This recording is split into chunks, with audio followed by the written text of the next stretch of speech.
Hi, everybody. Make sure you can hear me. Make sure I realized I had my computer on mute. Hope you can hear me and that I am live. I'm trying to do a thing here. It's not working. Okay.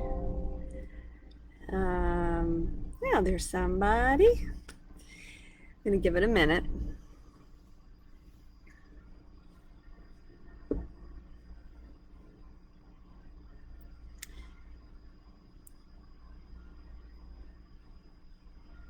I'm sitting in the Foundry Community Commons, and can I get somebody just to make sure that there we go, there's Brian. And can you hear me, Brian? Am I coming through okay? Send me a little comment, let me know that it's all good. I'm sitting in the Community Commons today as we gather. The bells are beginning to chime. I'm at Foundry today. I'm not in the Purple Parlor once again. Hey, Jim, thank you. Thanks for that.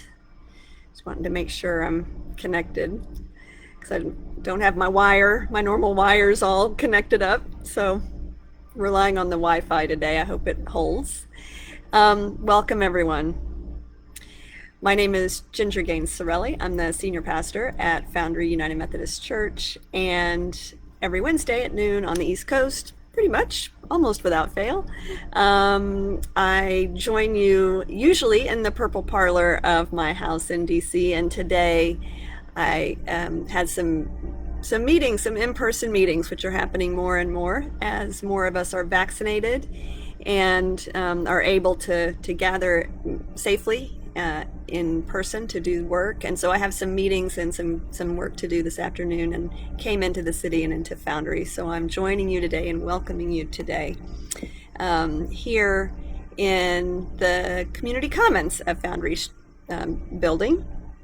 And I chose to set up in front of, there's these beautiful windows that weren't always as obvious or visible in our old space before the renovation of this part of our physical plant. And these two windows that I'm sitting in front of both have at the bottom this line, freedom from fear.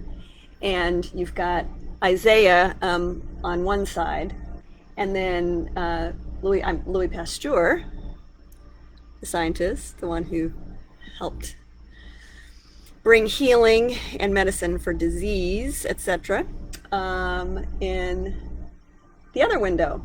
And under both of them, freedom from fear. The line from Isaiah says, "They shall turn their swords into plowshares," and under Pasteur it says, "ever evolving new means of delivering man from the fear of the scourges which beset him." Ever evolving new means of delivering humanity from the fear of the scourges which beset us. And so I don't know, I just felt like it made sense to set up here today as we are beginning to come out of a time of great anxiety and fear. As the language that I'm hearing a lot right now is the world is opening up. And I think it's more appropriate and true to say that our world, in this part of the world, the United States certainly is opening up, particularly able to open up safely. I'll say it again, the more and more people are vaccinated. So want to continue to just lift up how important it is that this is one of the primary ways that we love our neighbors is to get vaccinated. And if for any reason you have questions or concerns or struggle trying to get your own vaccine, then please do reach out and let us help here at Foundry. So as things are beginning to open up, one of the things that I've talked about in sermons recently and in a couple of Facebook Lives is just the struggle, the sort of this weird tension that is happening in what feels like a very radical shift from everything's closed down and we have to be super careful to everything opening up, and realizing that we really have, prayerfully I say it, turned a corner on this and are stepping into a new space of being able to be out and about with people in ways that are more familiar and, for many of us, life-giving. But it's kind of been a shock to all the systems, physically and mentally and emotionally, for many of us. And just trying to kind of catch up, it's been a lot. And there's still a lot of fear and confusion because, the language, the messaging that has been out in the world and in many of our communities has not been always consistent. And there's been a lot of different things shared, and things have changed, and evolved the more we've learned. And so trying to keep up with all of that, it's just been hard. And so as we're beginning to kind of step back in, the issue of fear is real, and trying to kind of feel out our own levels of comfort and safety, and to honor not only our own needs, but, as I've been trying to mention as often as I can, to continue to be really mindful that our needs may not be others' needs. People are going to be in different places. And so really want to encourage all of us, again, another way we love our neighbor is to recognize and to honor that so many people are grappling with all of this in their own ways and for all their own reasons. And so to try to be as patient and supportive as we can, and to do what we can. One of the big things that I'm thinking about in the midst of all of this is expectations. And just last night, Foundry's Reentry Implementation Task Force, which is a new group of folks who recently served on the Foundry board.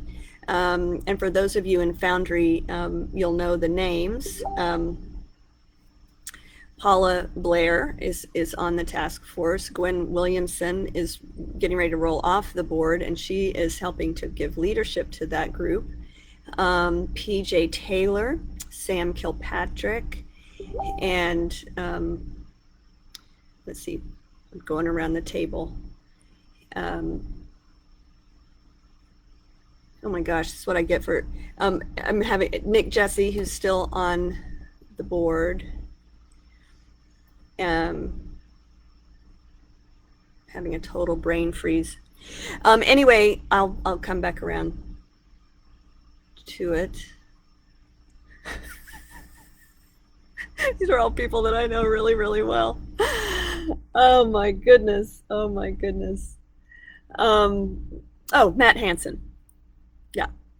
I was so delighted to see Matt. And like some of us, recently had in our community, there was some job stuff going on. So I was happy to celebrate with Matt last night that he's starting a new job today. So anyway, it was a great beginning to the work. But one of the things that we started talking about a lot was expectations. And what are the expectations for how we'll begin to kind of re-engage? And when we're talking about, do people expect everything to be exactly the same, to look exactly the same, to feel exactly the same? It's just one of those pieces. I think it's important to name that we're all dealing with our own set of expectations that are either considered or unconscious. And what I want to do is I want to encourage us to consider our expectations, not only for what we're expecting from our communities, our congregations. Many of you who join me in this space are part of other congregations, as well as being part of Foundry's extended family. So what are we expecting expecting? What are your expectations of your leaders in your churches or your synagogue, or where you gather? What are your expectations of your family? What are your expectations of yourself in this moment? All of these are their own very important questions, I think, to consider. If we don't at least consider our expectations, then we might find ourselves allowing very unrealistic expectations. Now, this is not to say we can't hope for things and want things, and what we desire and yearn for, all of that is valid. Sometimes things, as we know, don't happen exactly the way we might hope them to happen. The more we are at least aware of the context within which we're living and moving and having our being, the better prepared we'll be for, kind of some things to maybe meet our expectations and others not, and to recognize that is doesn't mean that someone is necessarily failing because all of my expectations haven't been met. It means perhaps, there are reasons that would be good to understand. And so anyway, I'm just mindful that this is a piece of work for each one of us that I think will be very, very important, and I hope helpful as we move through this, continue to move through, we're in it, as we continue to move through this particular moment. And things are shifting, opening, changing quickly. And so just trying to kind of check ourselves along the way, I think is a very important practice. I don't know about all of you. I think one of the things I've been mindful of for my own self, I have several, this sort of checking expectations is for me probably a lifelong struggle. My expectations are always very high. And if I'm not careful, I just spend my whole life disappointed.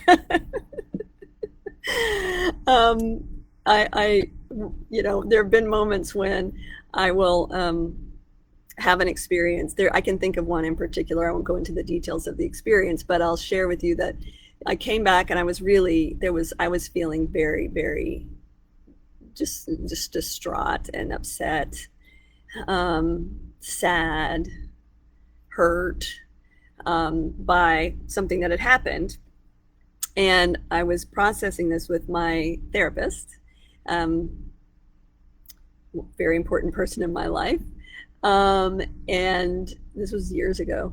And I just explained what had happened, and she says to me, "Ginger, what did you expect? What did you expect?" And I was like, expected people to not react that way, to be kind and not, do what I felt was really unfair. But the question has stuck with me. It's a really basic question. What did you expect? And I realized that my expectations had just been crazy. And literally, I mean that in a kind of like not balanced. There's a part of growing up that is learning to manage and to check our expectations. The other piece for me is to always be navigating what I expect of other people. And part of that is, I have to navigate and think about my expectations of myself. So that's the other piece that I do a lot of work with, is the fact that my expectations of myself are probably just kind of absurd. That if I can figure out a way to do it, then I have to do it, whatever it is, right? And I have to do it, not just do it, but it has to be done a certain way.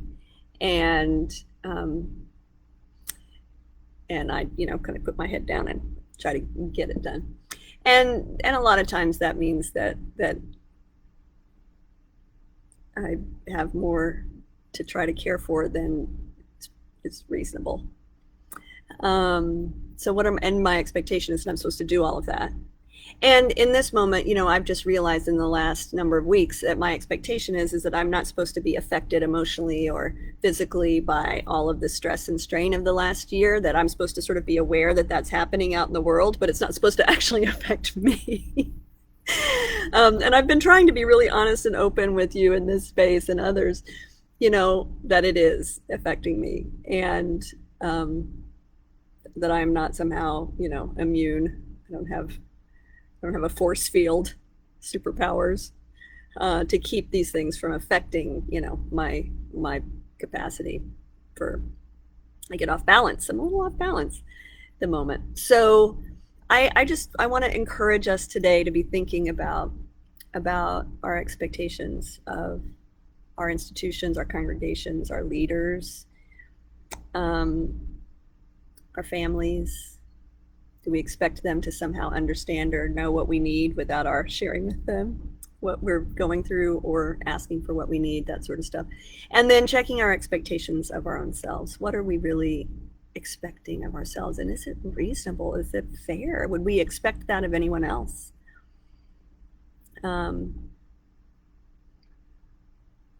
One of the things I have to do is be careful not to expect of others what I expect of myself, because I recognize often that what I expect of myself is not reasonable. So it's that kind of dynamic, always navigating that. I think about where God is in all of this, and I had a number of scriptures that came to mind as I was thinking about these things this morning. One is the passage in Jeremiah that I don't have the chapter and verse because I don't have everything written down today, so I don't have it in front of me. But it's the passage in Jeremiah that says, where God says, I know the plans that I have for you. They're plans for your good and not for harm, to give you a future with hope. That's a paraphrase. But for me, that's an important piece to say, whatever happens, God is with us, and there's a future that we are moving into, and God will be with us in it. And it's going to be okay. It's going to be not just okay, it's going to be good, and it's going to be full of hope. So I've always loved that. I've always loved that verse from Jeremiah. And I was also thinking about the constant, consistent invitation to two things. One, to trust God to be with us and to bring us through things, whether our expectations are met or not. But the other thing is, particularly when it comes to feeling, because the thing around expectations is that when we feel like we have not met others' expectations of us, which is a big thing for me, or our own expectations of ourselves, then we feel like failure. And God comes around over and over and over again, and the story really affirms over and over and over again that we are beloved, and God's love is steadfast, and God's going to bring us through, and God can make something beautiful even out of what appears to the world or to ourselves as failure. And if we're paying attention, and this is part of what I was talking about last Sunday in the sermon, sort of a version of it, if we can stay present in the midst of what feels like weakness and failure and emptiness and disappointment and all of that, if we can stay present in that and pay attention to those feelings and invite God to be present with us there, then there are things that we will be able to learn. There'll be ways that we'll be able to deepen our awareness, perhaps, of any number of things. God will help us grow and learn through even the things that feel painful. So anyway, this is what's on my mind today. As always, some unscripted ponderings. But it's an invitation. It's a real invitation to check expectations and to bring grace, the grace of God, the grace that we are given. Receive it, first of all, for yourself. And then let that grace overflow into your other spaces. And that doesn't mean that, there's no accountability or you can't share, concerns or ideas or feedback with people in terms of what's happening or not happening in your life, in your community. But maybe to just check how you're doing that. To try as much as possible not to make assumptions about things, to recognize that that the various pieces that are necessary and required to manage in this moment, particularly in communities, there's just a lot. And so, maybe asking questions in a way that feel supportive and not dismissive or like an attack. So I'm going to encourage all of us to do that for ourselves, to give grace to ourselves and to try to extend grace and support to others as well, because it's a challenging time. It's exciting, it's good, and we're going to get to be back together soon. So, and we are back together in various ways. Even this Sunday, we have communion on the plaza. We have 4 sessions, 2, 3, 4, and 5, I believe. And the registration is open, and we encourage you to register because we have limited spaces. So we're going to meet out on the plaza for communion. I'm so excited to see many of you there. And we have Pastor on the Plaza that's happening. You can register for that to spend some one-on-one time with some of our pastors. Let's see. There's a class in the park on the Psalms. Lots and lots of new things to do that you can gather with other folks in person. And we'll have, we're in the works planning other gatherings for the coming weeks. And as I said at the beginning, our implementation team has started our work, and we're going to get things rolling. So keep your eyes and ears alert and look for more information about how things are going to be happening. I will leave you simply with the reminder, be not afraid. Be not afraid. We're gonna get where we need to be, and God's gonna be with us, and we can move through all of it with grace and love. At least that's my affirmation and my hope. So I don't know what I just did to my hair. What did I just do to my hair? Why did I do that? Anyway, let's pray. Loving God, for this day, for this space, for all the ways that we are getting to reconnect in person with people we care about, with our congregations, with our families, with our friends. We give you thanks and praise for those who have labored so hard, and the scientists and the doctors and nurses who have helped to develop the vaccine and to make sure that people are being vaccinated. We give you thanks for governments and agencies who are working so hard to get people vaccinated. We give you thanks. And we thank you for our faith communities, and we give you thanks for Foundry community, and for bringing us through and continuing to give us guidance and grace to be who you want us and call us to be. Be with all of those who most need your presence this day. We pray all of these things, trusting in your love. Amen. Thanks so much for being with me, everybody. I hope that you are staying safe and enjoying nice weather. And I pray that the peace of God will be with you, and that you would know in the very core of your being the liberating love of God's love. I'll see you next time.